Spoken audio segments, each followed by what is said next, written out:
Nima uchun tirikchilik, bola chaqa deb yuribmiz? Hayotimiz osuda bo'lishi uchun. Va o'ylayapmizki, chaqamiz ko'p bo'lsa, hayotimiz zo'r bo'ladi. To'g'rimi? Pulimiz ko'p bo'lsa, hayotimiz zo'r bo'ladi. Oyatda aytayapti, boymi, kambag'almi muhim emas ekan. Mo'min bo'lgan holda solih amalni ko'p qilsa, Alloh shu odamning hayotini pokiza qilar ekan. Boy qilib qo'ymas ekan, millioner qilib qo'ymas ekan. Albatta mansabga o'tkazib qo'ymas ekan.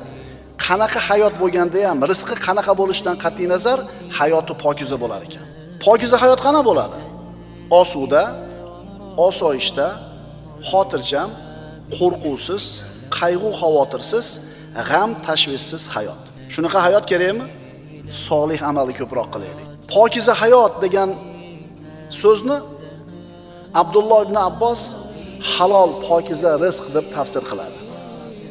Ali roziyallohu anhu pokiza hayotni qanoat deb tafsir qiladi.